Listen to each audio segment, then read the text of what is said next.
Chris, how are you? I'm glad to have you here. Yeah, I'm very well. Thanks, man.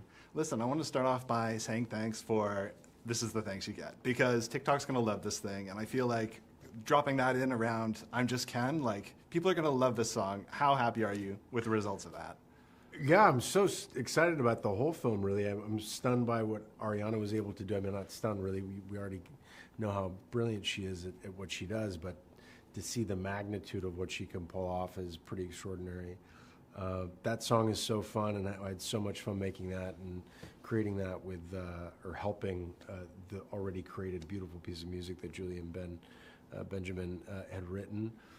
There's a duet in there that she and I have that I absolutely love. It's one of my favorites, and I'm so proud to be a part of that one. So excited across the board. Well, it's been a musical year for you between this and getting the Bard in Dungeons and Dragons. Where's that coming from? Have you been working on it? Have you had that up your sleeve the whole time? It's something I've always liked to do.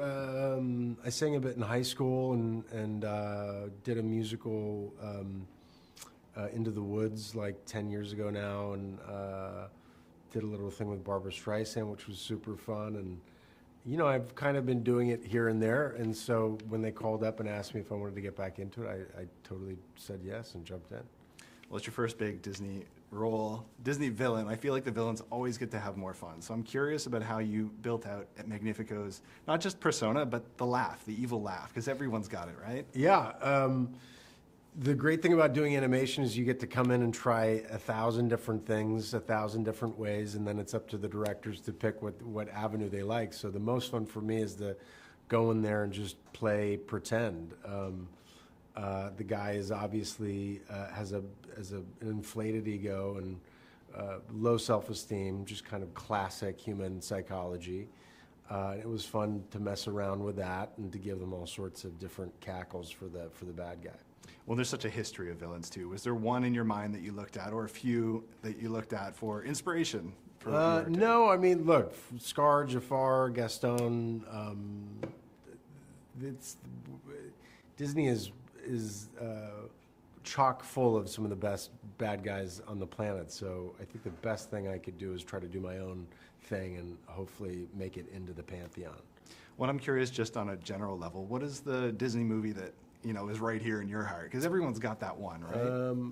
I mean, my first crush was Ariel, so definitely Little Mermaid is up there. I'm a child of the 80s and 90s, so Lion King was huge. So those are two pretty meaningful ones for me. Well, we're at this point too where recently you've directed a film. As we mentioned, you're doing a little more singing. Where are you at creatively, just in your journey right now? Well, the strike was a good time to reassess what my interest and where my passion lies, and I don't really know, quite honestly. I'm interested in a lot of different things, but I guess what's interesting, I don't find myself all that ambitious right now, or as ambitious as I once was. I'm kind of enjoying making beautiful things like this and seeing what comes around the bend. Thanks for watching. If you enjoyed this video, please like and subscribe to our Narcity channel to see more great content.